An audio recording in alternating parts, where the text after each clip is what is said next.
The FRS is broken, might even replace that. Ooh.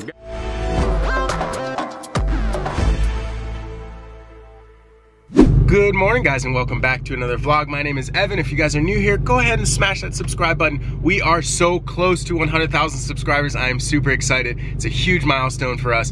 Now, getting into today's video, I had a bunch of stuff planned for the E46 M3, but yesterday afternoon, I got a call from Tanner Fox. His car was stranded on the side of the road, the FRS that we boosted, and I told him to tow the car to the hunt quarters, so today we're gonna get into it. I do have to make a pit stop at AutoZone to pick up some things, and then we'll see what's going on with the car.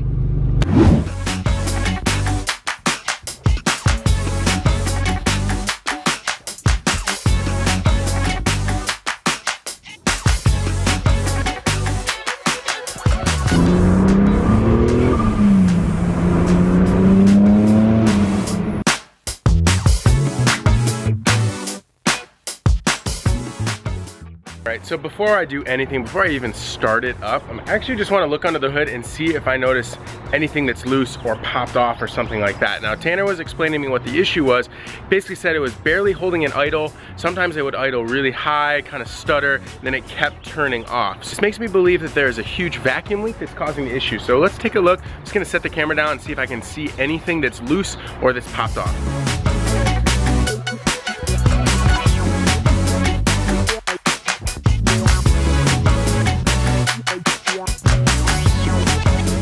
Still no signs of the issue.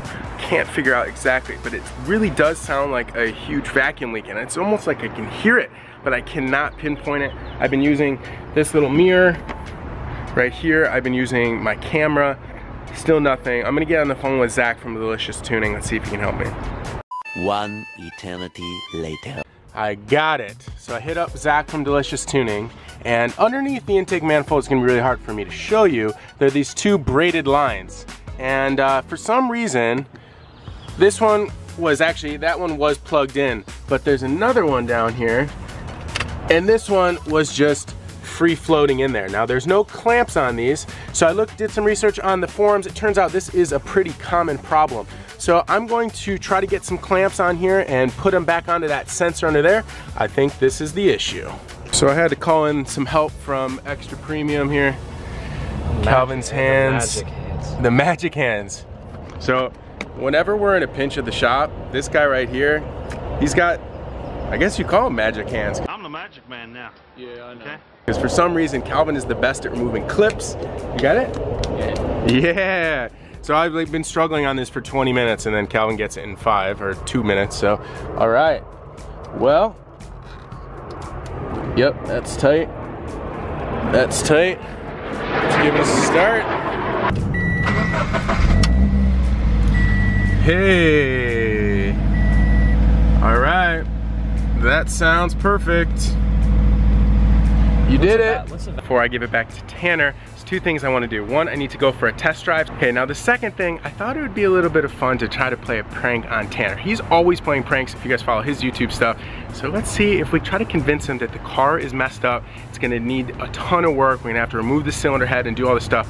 So I grabbed some parts here that I'm gonna show him. I'm gonna FaceTime him right now. See if he answers, see if he bites. I'm gonna try to get him to come here and see if he wants to swap the motor with the 2JC.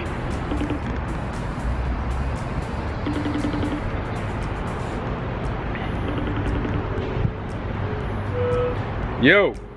Can you see me? No. There you are. Oh, you sleeping? Nah, I still got. So this is turning out to be a much bigger project than I thought, dude.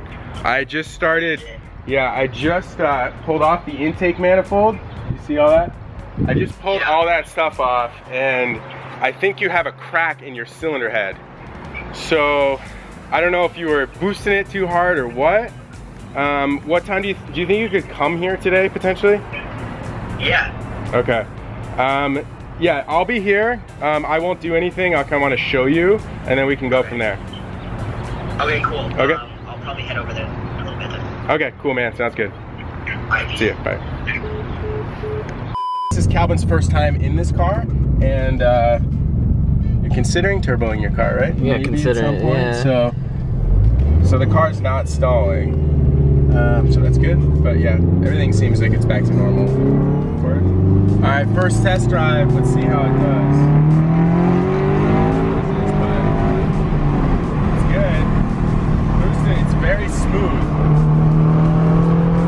10, 11 PSI. He's gonna be coming to the shop shortly to check everything out. And right now I'm out here with Calvin, giving him a little test drive. So let's see. And clearly the car's alright. Huh? Yeah, clearly the car's fine. Make sure we're boosting 11, 12 PSI. Here we go.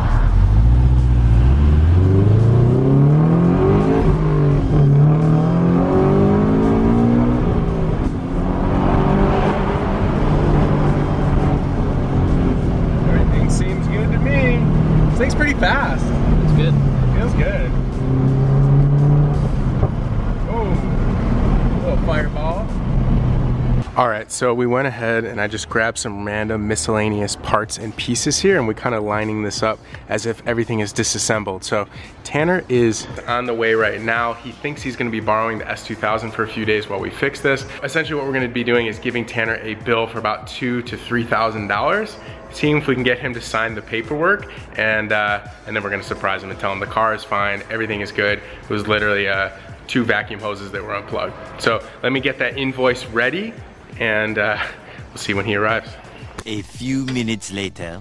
Like, you must be like bouncing off the rev limiter, or I don't know, just driving it hard. He's like, it's fine. He's like, it was bound to happen at some point, but. Especially in the last 3 days. Yeah. I put some of it back so you can kind of hear it start. It's pretty much the same. So here, start it up. Should be good. All right, now turn it on. I'm just kidding, it's fixed, dude. Oh, it is. You I was like, you thought, yeah, you thought, brother. I thought you were gonna catch on in 2 seconds after yesterday's discussion. I believed you, bro. I drive the hell out of this. I was like, damn, I'm really about to pay $2 grand. I got you, like, dude. damn, Got you, bro. Yeah, it's good, man. So I will show you what happened.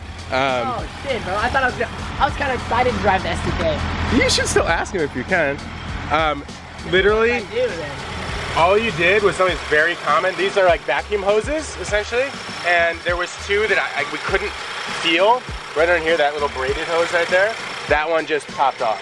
And that's it. So I literally just plugged it in, and that's it.